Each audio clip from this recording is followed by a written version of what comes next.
what makes gay men different and what is it that we give society.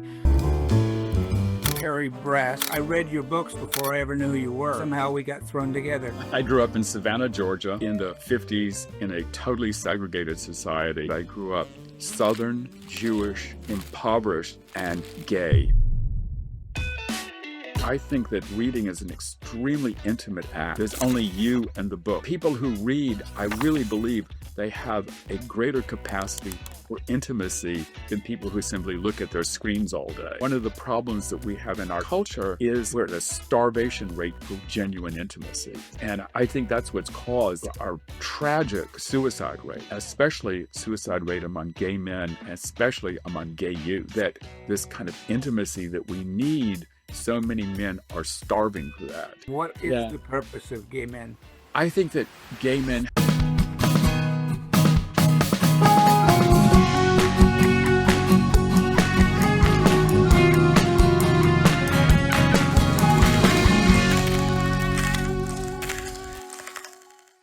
Hi, this is Mike Balaban with another podcast episode of Bammer and Me.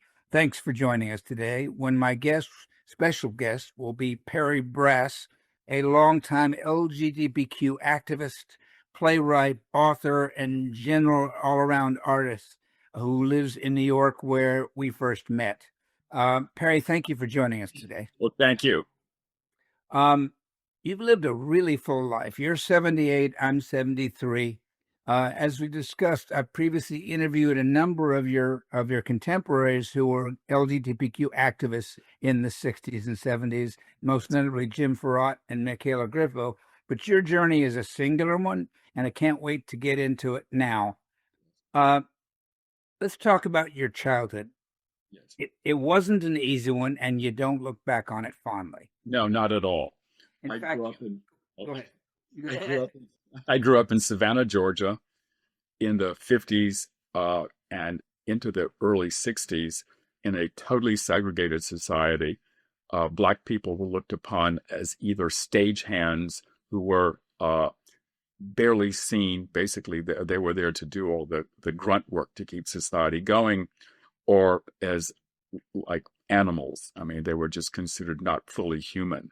And this was just an accepted attitude in the South then.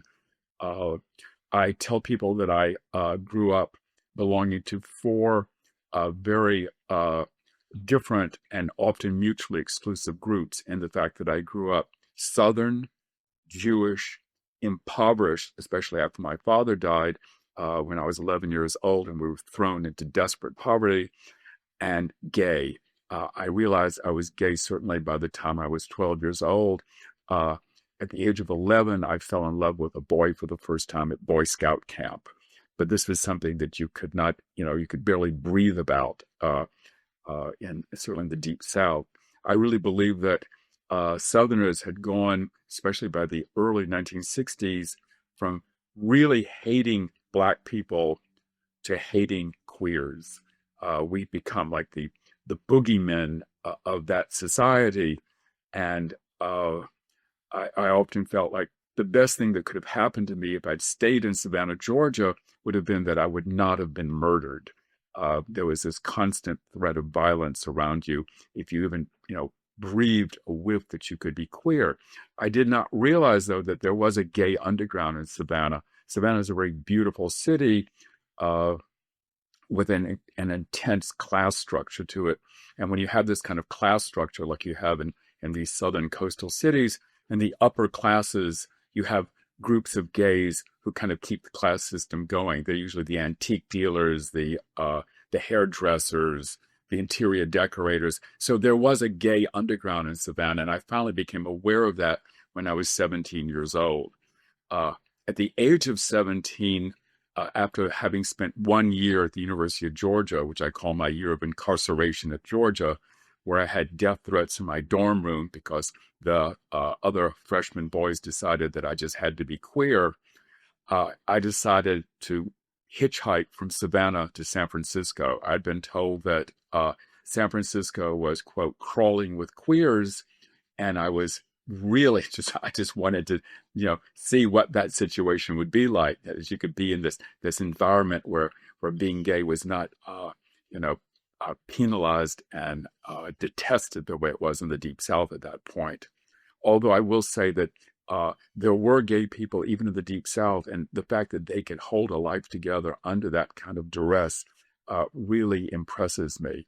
But like I said, at the age of 17, I hitchhiked from Savannah to San Francisco, and I spent about the next 9 months living in San Francisco, basically kind of like one step above being homeless. I was staying in an SRO hotel, doing any kind of work that would keep me alive. And I did write a memoir about that period of my life called A Real Life, like Mark Twain with drag queens. Because when people ask me, well, what was it like to be, 17 and 18 years old, completely on your own, thousands of miles away from, your family?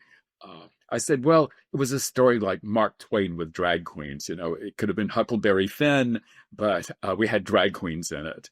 And I had friends who were, street hustlers and drag queens. And there was a wonderful kind of teenage gay underground in San Francisco at that point, and I became a part of that. But I got tired of basically starving in San Francisco, and I'd heard that it was possible for me to get a job on the East Coast. So I got a lift to the East Coast, and I ended up in Hartford, Connecticut. And I lived there for about 5 months, working at Pratt & Whitney Aircraft Factory, pressing out aircraft engines, and, having an amazing time because I was already out on my own. I was 18 years old. I was making all decisions for myself. I was very integrated within myself for being gay. I had Also, this would have been around 1967 or 8. No, this was 66. 66. But I wanted to come live in New York, and I for several reasons. One of them was I had this idea that if I moved to New York, I could get a job in the quote art field, and the art field meant basically advertising. And I wanted, and I've been trained as an artist somewhat. So in August of 1966, I moved from Hartford to New York City with $135 in my pocket. And I knew no one in New York. I had basically no education. I had a high school education, 1 year of college, and I had no family supporting me, backing me up. And what I did have was I had a very thick Southern accent. I mean, you could cut it with a knife at that point. And I had beautiful Southern manners, and people in New York were incredibly kind to me. I mean, like I got a job instantly working as a messenger in an art studio. And then I got another job after that fell apart, working at what was at that point the world's greatest advertising agency, Doyle Dane Bernbach. And I worked there for about 2.5 years. And let me interrupt you for just a second. We've kind of gone roughly through that period without describing when it was and what was going on. Oh, well, when it was I left Georgia in the beginning of the summer of 1965, and basically in the next year up till August of 1966, I had lived in Los Angeles, San Francisco, Hartford, Connecticut, and then I moved to New York in August. And the importance of that, and the reason I wanted to highlight it is it was the beginning of the era of change, of Yes. rebellion, of Black power, of women's rights, of LGBTQ resistance, and it all happened while you were a teenager in San Francisco. And then when you went to Hartford, you went there because that was the center of the manufacturing for the jets and et cetera that were used to fuel the Vietnam War, right? Absolutely. Hartford was a huge munitions center. You had Pratt & Whitney aircraft, Sikorsky helicopter, Colt firearms, and I hated most of that. But there was also, as I learned, a gay underground in Hartford. There were a couple of gay bars there, And although I was 18 years old and you had to be 21 to drink, I could sneak into gay bars and, make friends, picked up guys. I became friends with other gay teenagers. There were a couple of other gay teenagers who became my friends. Uh, I feel that this was a period where some foment was happening, but it really wasn't going to really pop until about 1968, 1969. And I moved to New York, like I said, in August of 1966. There had been the beginning of riots in some American cities. The Watts riots had started in Los Angeles while I was still living in Los Angeles, and I remember the fires of the Watts riots when Los Angeles had this monstrous chief of police, and who described black people as basically being apes, and I think what had happened was just expected. I mean, things were not going to, stay the way they were. But as I got into New York, during this period of my life, there was already an amazing kind of gay culture going on within the city. It just could not be really openly acknowledged. It was an underground culture. It was a hip kind of culture. I mean, if you were part of it, you meant that you were usually pretty hip. But it was not going to really emerge above this until certainly after Stonewall. Although, I mean, like, I used to go to Reese Park, and I went to Fire Island, and I went to the Hamptons. I was this very good-looking young man, and I knew it, and I certainly exploited that. And I had older, wealthy friends, and I thought, well, this is what you do in New York if you're a young, good-looking man, is you have older, wealthy boyfriends. And I had this for a while, and I was working in advertising, and it was just part of this New York glamour that I loved.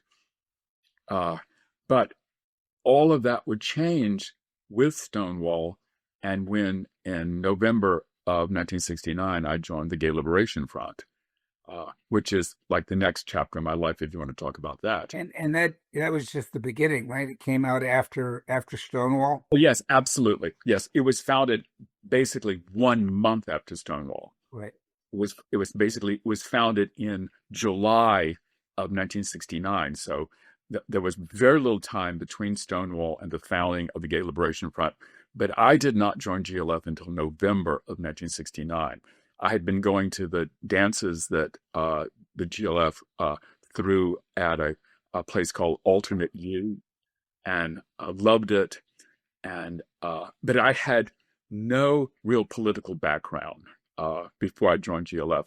I had tried to get involved with the civil rights movement at the University of Georgia, and I found that the civil rights movement at that point was rancidly homophobic. I mean, just horribly homophobic, and that just repulsed me.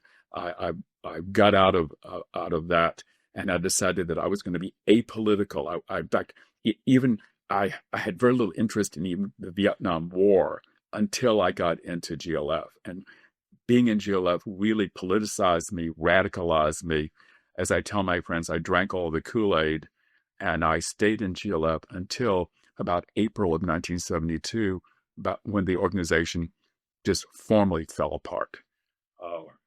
I was, through most of this, I was working on the Gay Liberation Front newspaper, Come Out.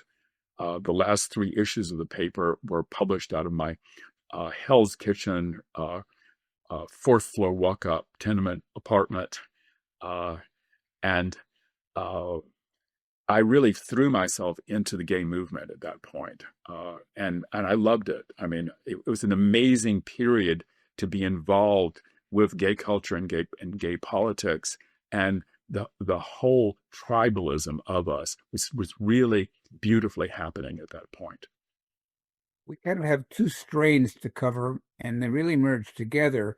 One was the activism, the ferment, socially, culturally, everything going on all across the country, particularly in New York.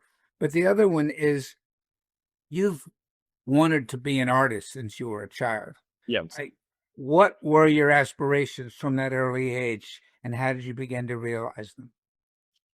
Well, I was a gifted kid, and people started to recognize that. My teachers at school recognized that very early, although I had a huge amount of pushback from my mother and her very mercantile family, who felt that if I was going to be an artist, I would, quote, starve to death and end up, living off of my mother's wealthier family. While we were impoverished, her family had, her more extended family in the South had made a lot of money, often by exploiting Black people.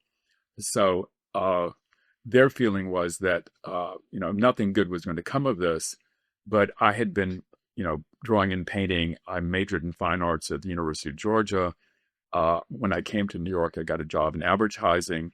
For a while, I was going to the School of Visual Arts. I even was admitted to Cooper Union, and which was amazing to be admitted to Cooper Union. I had to drop out of Cooper Union because I was just too poor to do this, to study art and work full time at the same time. But I wanted to be an artist. Art really thrilled me and excited me, and I was very good at it. But by the time I was about 27 and had been writing, I realized that art no longer excited me. Writing excited me. And I made this decision to give up visual arts and become a literary artist. And it was a difficult decision to make, but I just felt that I couldn't do both. And sometimes I will say I regret it. There are times when even the stuff that I did earlier in life, when I look at my own work back from my early 20s into my mid 20s, I realized I was this very gifted artist, but my approach to writing was very much grounded in my approach to making art, which was that while you're in the process of writing, you have to give up basically all of your fears and inhibitions and throw yourself into the project with all of the emotional feelings you have. And at the same time, you have to have an intellectual foundation going on, that you have to have the techniques of writing, know what you're doing, while at the same time going through the craziness of creativity. And I found that going from visual arts to writing was actually very smooth. And I've had several of my friends do the same thing. Felice Bacano started out as a visual artist, and then he took up writing. So Felice and I had this in common, and we love talking about it together. There have been a couple of other famous writers who were started out as visual artists. D.H. Lawrence, he created paintings the whole time he was writing, and at a certain point, he was actually doing more painting than writing before he died. So there is a background of people who start in the visual arts and go into writing. So describe for us what it was like being young, openly gay, and in the creative arts scene in New York pre-Stonewall and then in the 70s. Well, pre-Stonewall, I always say New York, to be gay in New York was like belonging to a private club. And the private club was very much striated. I mean, there was like a class system within the club. The more young looks you had and or money you had, the higher up you were in this private club. If you didn't have the looks and or the money and or the background, then you were very much kind of like at the bottom rung of the private club. But there was some social mixing, and there were several bars, especially like on the Upper East Side. There were a couple of bars, and in the Village there were a couple of bars where everybody went to. Like everybody on Sundays went to Julius's in the West Village. I used to love to go to a bar on the Upper East Side called the Old Vic, which got wealthy Upper East Side people. It got queens from Queens. It got East Village people, and there was this kind of mixing within the private club. It was very supportive. It was amazing to be a part of this, to be out with this, how supportive it was. I mean, like the club could get you a job. I mean, like if you were jobless, you'd go to your friends and say, well, I'm looking for a job. And they say, well, I was working in advertising. And they say, well, there's an opening at this agency. You can try going to this agency. I mean, the club could do that. You could also, fuck up with the club. I mean, you had to certainly to stay within certain, you know, levels of the club. You couldn't be a screaming queen. And the fact that I'd come from the deep South and I had, Southern manners and this Southern accent meant that I was very acceptable. As one of my friends said, deep down, Perry, you're really just a regular guy. And I thought, wow, it's the last thing I would ever expect someone to say about me. But I could, make that approach to being a regular guy. Now, after Stonewall, so much of this was thrown out the window and tossed on its head. You didn't have to be a regular guy anymore. You could do gender fuck. You worked towards your own liberation, your own sexual liberation, your own emotional liberation, and also the exquisite tribalism of the queer tribe was really starting to surface at that point. And this was very much a part of the life, of my life and the life of so many guys that I knew, so many men that I knew, and women too, certainly after Stonewall through the early 1970s. I always say that what killed everything was when the Vietnam War ended in 1974, so much of the radicalism that we've been a part of just fell on its face. There was no major war to rebel against. And within the gay community, there was like suddenly a kind of a hangover happening. It's like people wanted to embrace disco and men in high heels. Like remember the high heel shoes for men in the 70s. They wanted to embrace this. And sex, which was readily available for the first time without complications such as being arrested and thrown in jail. Yes, very, very much. I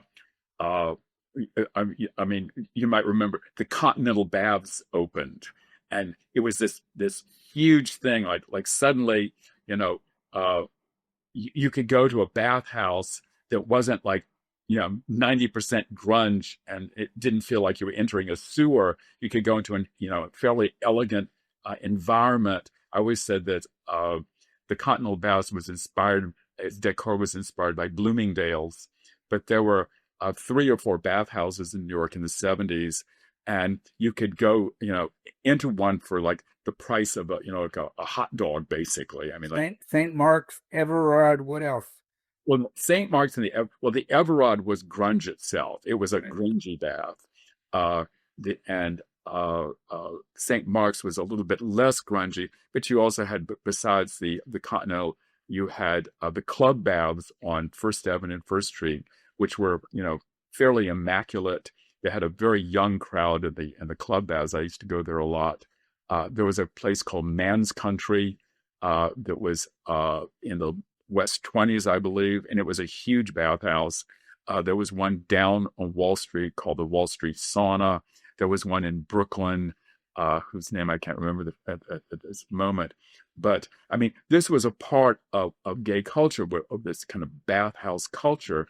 And at that point, I started to realize that this was not good, that the deeper aspects of queer life, from certainly pre-Stonewall into gay liberation, which was the idea that you wanted to really get to know someone, to have this intimacy with someone, to really feel them out sexually and emotionally, was dying.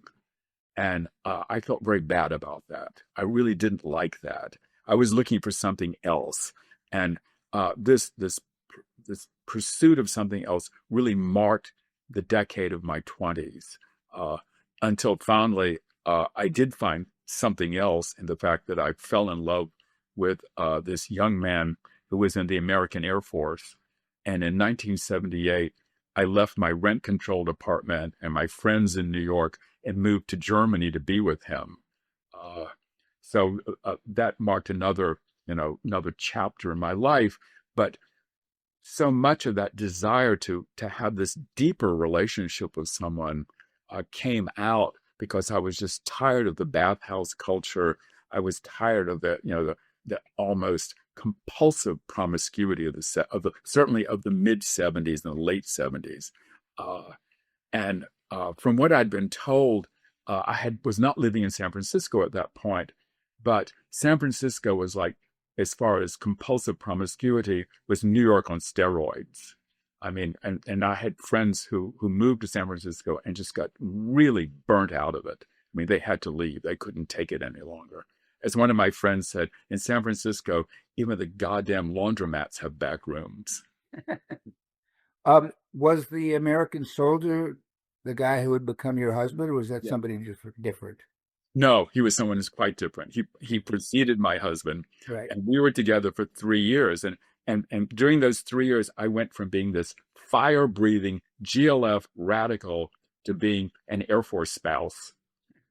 I mean, it was quite a change for me. I mean, I was thrown into this military environment, and it gave me an amazing perspective into the military mind and the military environment. The fact that I was not in the military.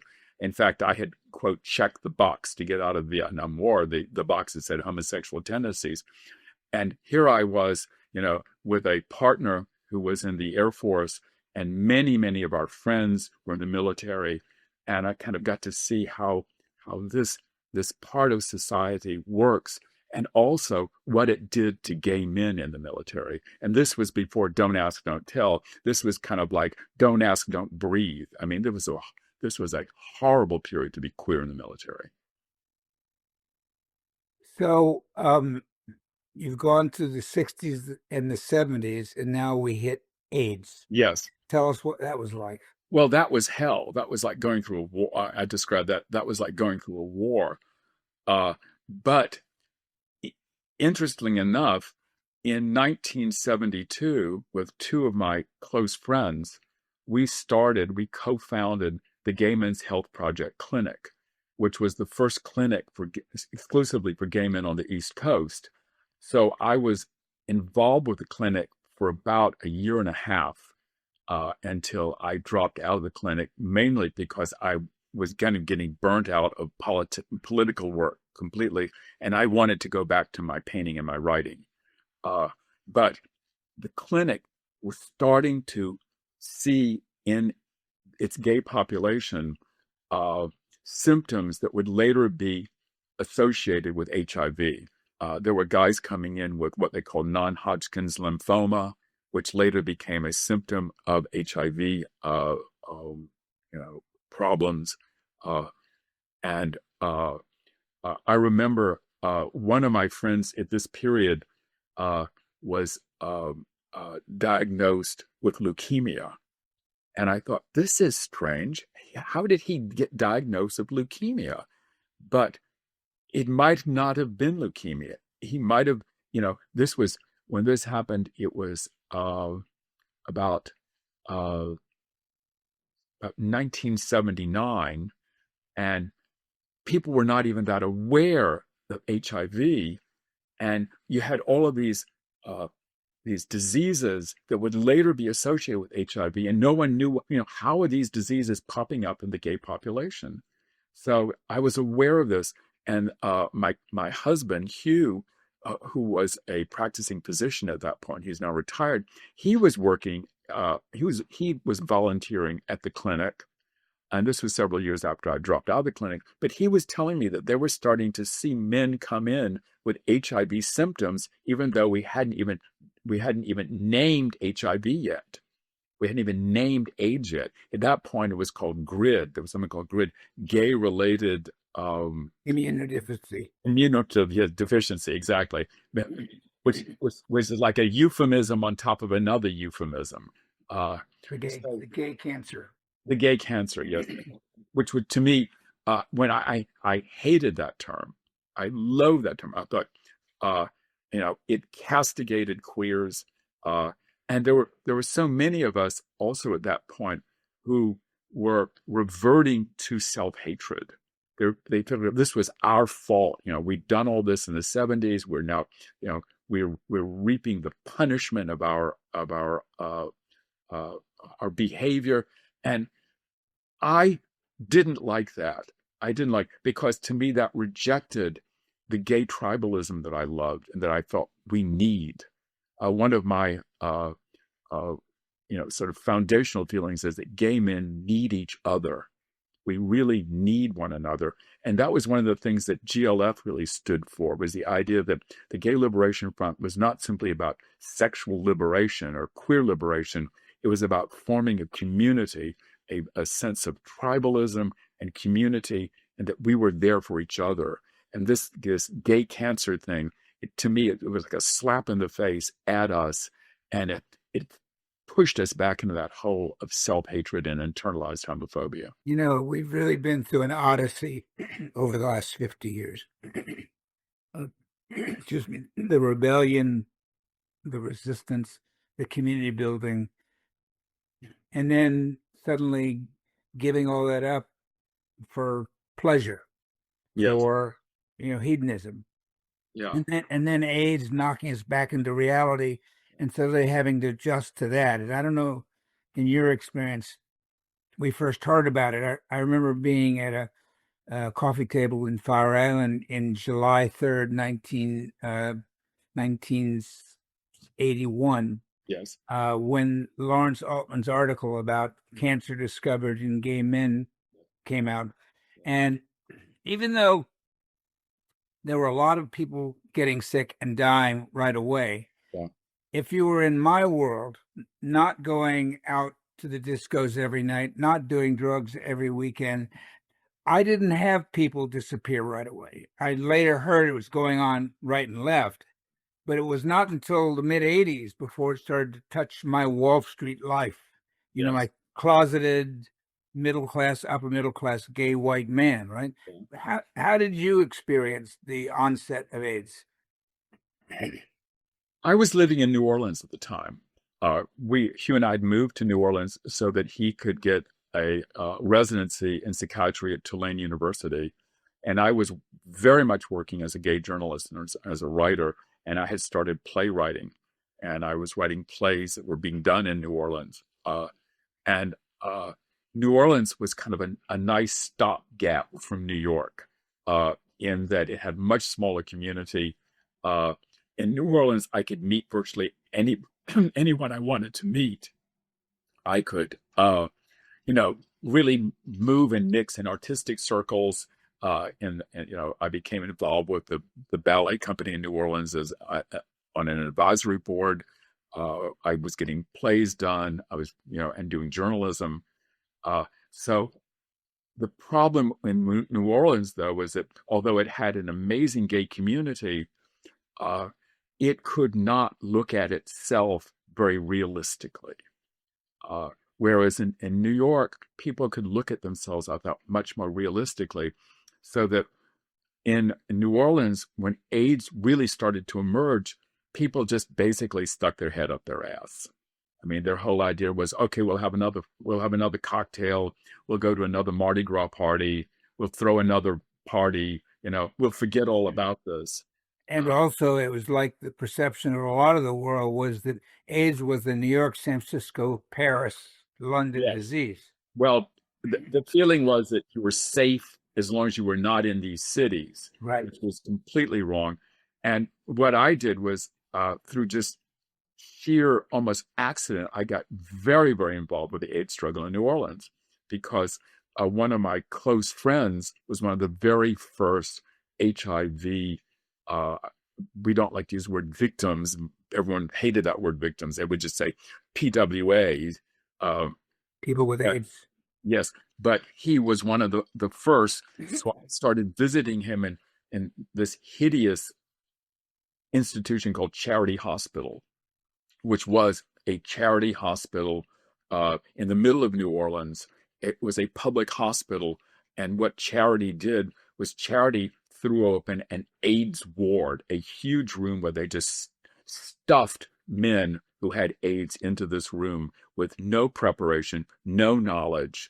The staff was horrible. The staff would do things like they would throw empty syringes on the floor to have the sanitation people sweep them up once a day. Can you believe this going on in a hospital? And so I started visiting this friend in the hospital, and in the next bed next to him was this wonderful young man. I will never forget him. His name was Bob Hedsky, and he was not from New Orleans. He'd had AIDS. He contracted HIV in Miami, and was living in a house in Miami where there were 4 people in the house, and 3 of them were dead already. He decided he had to leave Miami. He moved to New Orleans and got a job as a waiter. So he was in the beginning of the end of AIDS at that point, the end of that disease at that point. He was in Charity Hospital. So I became an AIDS buddy. There was no program set up for it at all. Another wonderful friend of mine and I, we adopted Bob and became his AIDS, his AIDS support group, and did everything we could for him. But I could see what was going on in New Orleans. And then periodically I'd come back to New York, and I realized that at that point, GMHC had been started, was moving, was really going on. And I said to my friends in New Orleans is 10 years behind New York as far as HIV is concerned. But Hugh and I left New Orleans in 1985, and I came back to New Orleans around 1988. And I will say that in those 3 years, New Orleans really caught up. It found, the reality of AIDS just smacked it in the face. And it was like you could no longer have another cocktail and do another Mardi Gras party because people were dying by the droves in New Orleans. So when would you say things started to balance out with respect to AIDS? Mid-90s? Well, by 1993, I think to me, 1993 was, to me, and some people wouldn't agree, to me was the apex of my AIDS loss. And the fact that within 1 year, about 6 of my closest friends died. It was like one after another after another. My best friend died. Several artists that I was very, very close to died. Composers I was close to died. And by 1993, you just felt like you'd had the shit kicked out of you by HIV. And that's around the same period that the, quote, cocktails started to come in. And people were, experimenting with, investigating, and taking the cocktail and starting to come back to life. Which are protease inhibitors. Yeah, the protease inhibitors, yes. So, I wrote a poem called Walt Whitman in 1989 that was published in my first book of poetry, Sex Charge, and it was later set to music by Chris de Blasio as part of a song cycle called All the Way Through Evening. And I really believe that by 1989, we were at what I call the no fooling stage of AIDS, where you couldn't ignore it anymore, no matter how deep in the closet you were, no matter how alienated you were from your real self, from your queer self, you could not ignore it anymore and make up lies about it. And you and I probably both remember the lies. Like you'd see these obituaries in the paper that, well, he died of pneumonia at the age of 35. Like leukemia. No of pneumonia then. Yeah, I had a friend, good old Catholic boy, Cuban parents, both doctors. He was the all-American boy. He went to Dartmouth and then Harvard Business School and was working, and he suddenly got sick and died, and the funeral was at St. Patrick's Cathedral. Wow. And we were in there like 4 or 5 gay friends in the back row. Yes. Not in the front. Excuse me? They didn't want you in the front. Right. And his school, I don't know what you call it, the teacher, the nun in the habit that had been his teacher, got up in front of the assemblage and described what a good boy Ricky had been. Yeah. And the paper said he died of leukemia. We were the only ones that knew the truth. Absolutely. Yes, that really went on. Yeah. That was, to me, that was one of the saddest aspects of that period, was that you had all these men dying and you couldn't tell the truth about either their life or their death. And it's very interesting I'm going to be involved with a program in early September that's sponsored by the Generations Project. They're doing a program about Hart Island, which is the island, I guess it's near Staten Island, where the city has kept its pauper's grave uh, for, God knows, like 200 years. They would just bury nameless people on Hart Island. And I started to think that this situation with these poor guys who cannot be named as queer, as gay, their real life could not come out. It's like they were being buried on Hart Island. They were nameless, really. Um, you know, we're giving your career short shrift in the sense that you've been so prolific Yes, and you've produced so much, but yet we've almost spoken about none of it. yes, So can you give us a sense of the breadth and depth of the different parts of particularly playwriting, yes, novel writing, yes. poems, etc., that you I, have dealt I've with? done I've done the whole spiel. As I put it, I've written from porn to poetry, and I really did, and I've loved all of it.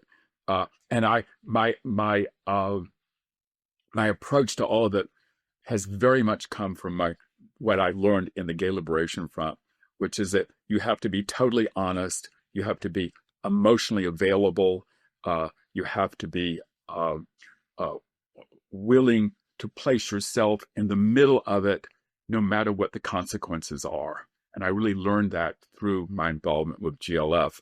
And my work, I think, reflects that. Uh, uh, for a long time, I could get nowhere in the queer book writing world. And finally, when I started putting out books myself and selling them by the thousands, I've sold about 250,000 copies of my books.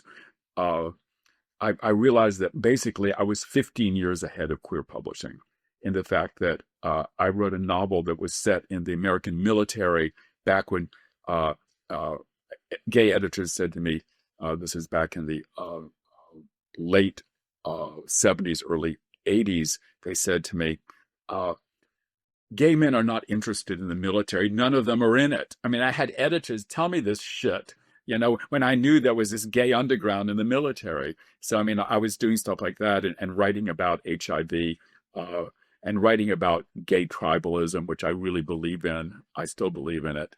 I think that there's so much that we still don't know about being gay, and I really still believe that there's such a depth there, there's such a past there, and I'm very happy that I've been a part of this culture that's working through it.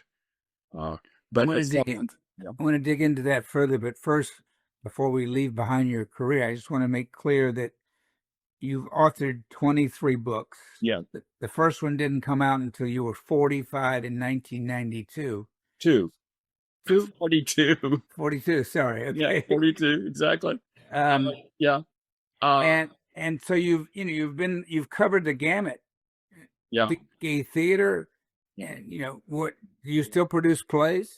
No, no, uh, I'm not producing plays, but I am becoming more involved with performance in the fact that I've collaborated with several choreographers, Right. and I like dance a lot. I think that dance and poetry have a real uh, connection with each other, especially the poetry that I write, which is very lyrical. It's very rhythmic. Uh, it's I have a hard time with the poetry establishment who write these kind of what I call the quick grab the formaldehyde, the poem's not dead on the page yet.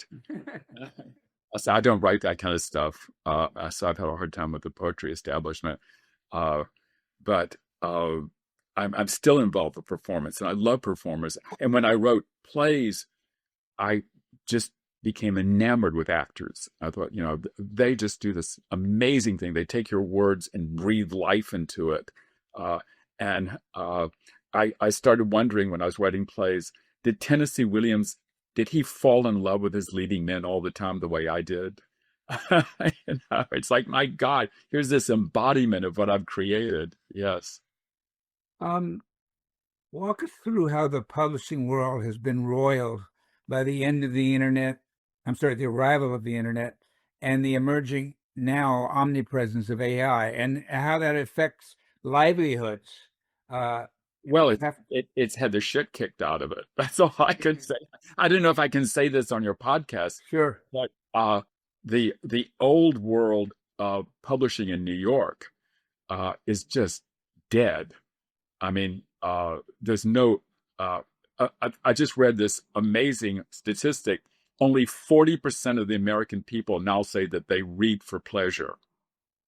So, I mean, that means that if you've written a novel, the number of people who might be buying your novel would be probably, let's say, uh,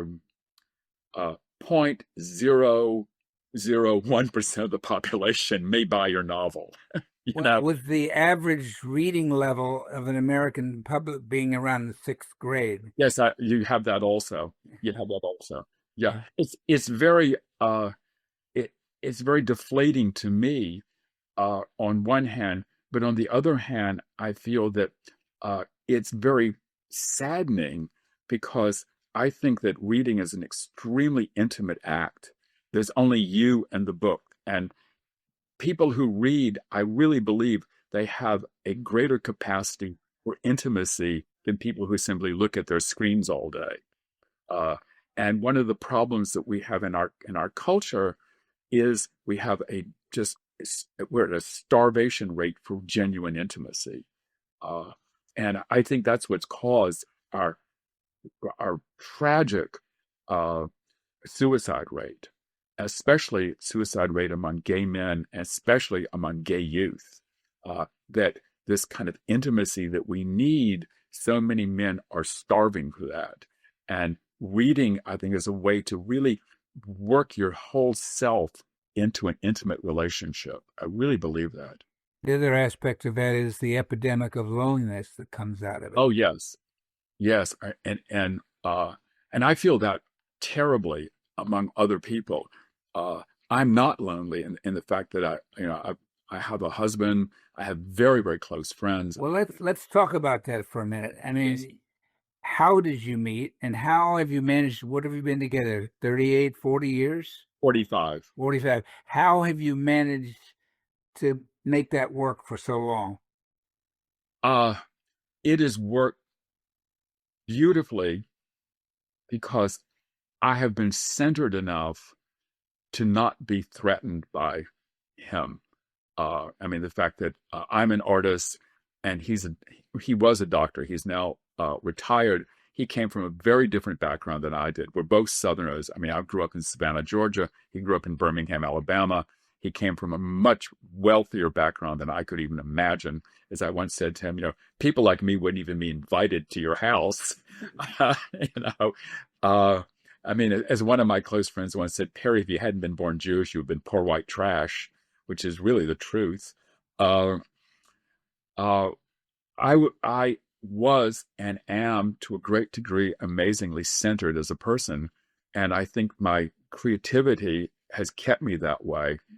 My creativity and the fact that I also exercise every day, uh, and I'm very much in favor of that, of keeping to an exercise routine, uh, and uh, uh, I've also uh, I believe in the importance of having a culture of your own. The idea that there are things that are yours culturally, and you keep that alive.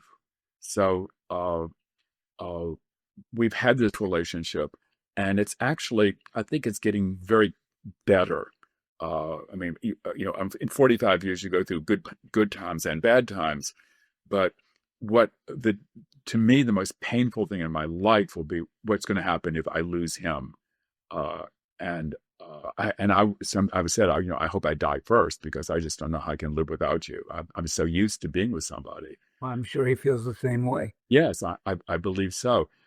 The only good thing about that is that once you've been with someone, it is strangely enough easier to be with somebody else because you're just used to this idea of sharing yourself with somebody else. And I've had friends who've lost partners after 40 years going on to somebody else. I mean, they're just used to being with someone and they know how to do this. Right. Uh, I feel very bad for my friends who've been alone all their life and now they're suddenly in their 70s and they're thinking, what's going to happen to me?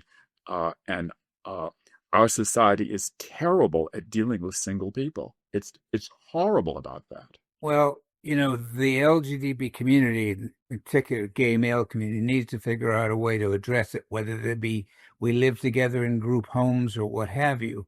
I'm all for that. You're talking about community earlier, and I saved for last my concern that, there was a lot going against this in the 60s and 70s when Stonewall was taking place. Yeah. But we found our way, and it was easier because it was basically just gay men and lesbians. Right. There really was nothing between the two communities initially. AIDS brought us together. And since the 90s, we've had the emergence of every other shade and hue of identity, of representation, of belonging. The whole And alphabet. an alphabet we're so diverse and so large and so extensive that it's hard to figure out how to create community. So we may have to just do it in smaller blocks, whatever that means. What do you think?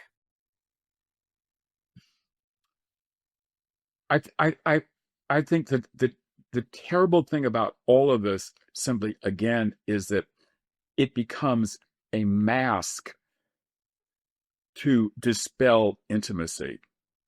And a while ago, I started working out this theory that most of what we call consciousness is about masks and frames. A mask is something that you use to cover up something that can't be spoken. A frame is something that creates a border or a boundary, a definition around something.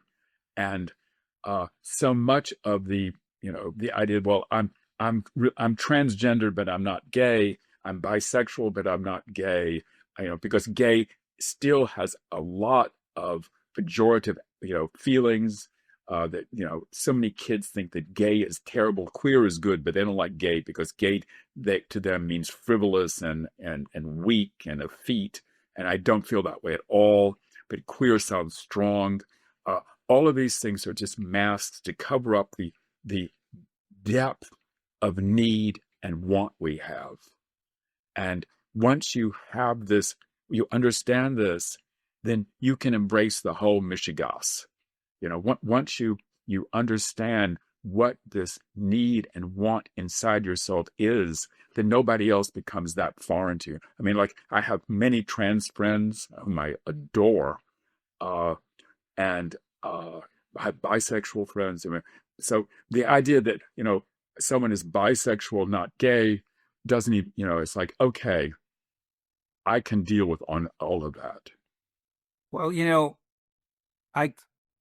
one of my aspirations in doing the work that we both do is about bringing communities together through storytelling.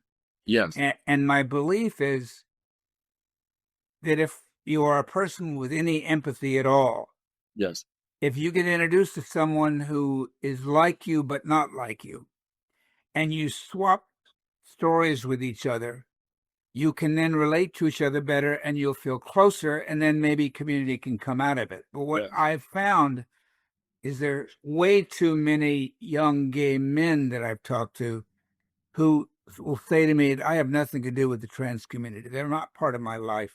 I don't need them. They can go on their own. Good luck to them.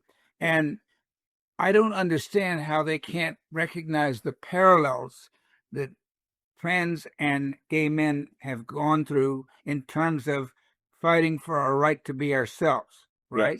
Yes. And there's a coming out process in both situations. Right. Yeah. In fact, but for some trans people, it's two comings out. I mean, they may have started out as lesbians or as gay men, and then they can come out as trans, so they had to come out twice. Right. It gets much harder. The corollary of that is the trans people who feel that they have nothing in common with the old school queers and the old school lesbians. They have nothing in common with us. Right. And uh, I've met those too, and sometimes they're extremely defensive because they have this idea that we are defining and rejecting them the same way that they are defining and rejecting us. Well, the problem is, gay white men in particular are regarded as the old guard. Yeah, yeah. We Well, are yeah, with the establishment, right? yeah. I mean, uh, I but to a certain degree, I'm the same person that I was back in 1969, and so I'm still 1969 young. Right. Yeah. Um, how how do you see the time you have left? What do you hope to accomplish? Oh, too much. It's too much. I'm working on another book that I'm enchanted with. Uh, I want to do more collaborations of dancers. I want to become. I've started to really enjoy the public aspect of my career. I mean, all. I was so shy that all through the decade of my 30s, I did two public readings. I mean, it was terribly difficult for me. A lot of that came from my childhood of being told how stupid and worthless I was, and you still internalize that. And when I first started first started doing plays and putting out books, I would, if I had to do something public, I mean, I would go through hell for 6 hours before the event. I mean, diarrhea, throwing up, the whole thing. And now I really love it. I really enjoy it. I love the idea I'm sharing myself with other people. I love the idea that they like it too. So I want to do more of that. And I also like the idea that I can be of real help to people. That, what I've been through, what I've done, can be very helpful to other people. And you're helping with this. Well, I like you feel when we're at a point where we're past the most productive part of our life, that Yeah. we are freed up without any need to make a certain amount of money or achieve a certain milestone. We can just be thoughtful about where we can be most helpful and most valuable to people we know and to people we don't.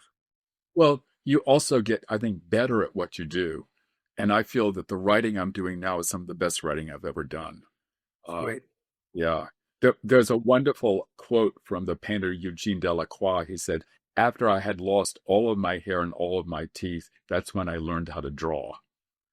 You know, I mean, it really does happen that at a certain point, the techniques that you're using, they just become so smooth and internalized with you that it's not that much of a struggle anymore. And I think older artists have that. What is Yeah. the purpose of gay men? I uh I think that gay men have a huge purpose in life. In GLF, we said we are a part of the balance of nature, and this was so revolutionary coming from the Gay Liberation Front, because before that we were considered unnatural, unreal. All this internalized homophobia and homophobia from the straights, but the idea that we are a part of the balance of nature. And uh, I feel like we have four purposes in human life. The first one is that we support and identify the actual beauty of men, that men are something more than just cannon fodder and chicken shit, that men have an intrinsic beauty to them and their life is intrinsically valuable. And every time I think about a war going on and these young men are going to be sent off to wars to die, it just kills me. I mean, American culture still does not want to recognize the beauty and intrinsic value of men. Uh, the second thing is the idea of gay tribalism, which I still believe in, although for a lot of younger people, this idea just seems ridiculous. But I think that uh, we are a tribe and we need each other physically and emotionally. And when this physical and emotional need is met, we are happy. And when it's not met, that's when you have all of these people who are, they get involved with drugs, they get involved with crazy sexual practices that can kill them sometimes. It's like this basic need is not being met. And the next work we have as part of this gay work is we really are here to heal each other. I really do believe that. Do you know David Nimmons? Yes. Yes. Did you read his book, The Soul Beneath the Skin? Yes. Yeah, he talks about things like that. He spent several years traveling around to gay bars and bathhouses and trying to look into what makes gay men different and what is it that we give society. Yeah. So, for example, you never see any violence in gay bars, do you? Hardly ever. Rare, rare, rare. You know, Usually because somebody comes in who wants to do violence, who's usually straight. Yeah. and look who treats women equally, gay men, unlike straight men. And so there are all these things that we do for society. We tend to be in caretaking roles, Absolutely. nurses, whatever, Doctor, right? nurse, So, that even when we're in the roles of being cops, like I've met gay cops who told me that they became cops. They wanted to be cops as kids because they thought they could help people as a cop. So I mean, even when we're cops, we're more empathetic as cops. right. Yeah. I mean, I felt that in the service when I was, an Air Force spouse. I became part of a gay clique in this air base in Germany where I was living or living next to it, and I felt that, with these airmen who were deep, deep in the closet and really roiled by self-hatred, uh, uh, that was just pushed at you through the armed services. But even they had an empathy towards each other and a closeness towards each other that was amazing. Yes. And Well, I just want to say the last thing I want to talk about in the gay work thing is that we are points of consciousness, that we are uh, a special point of consciousness for society, in the fact that we tell the stories, we curate the art, we become the historians, like you're becoming. I think you said you're an accidental historian, but we do these things. We're there to bear witness, and that is, and to write, and to be a part of the arts and sciences too. I mean, I have gay science friends whom I adore, and but all of these things show that our brain is there producing consciousness. well, you've been doing this for 60 years. Some of us are much newer at it, but Yeah. we're all working towards the same goal. Yes, I hope so. Well, thank you very much for being willing to interview today. It's been a pleasure getting to know you the last 20 odd years or so. Thank you. I didn't mention it, but I read your books before I ever knew who you were. Well, thank you, Mike. And then somehow we got thrown together. In any event, thanks again.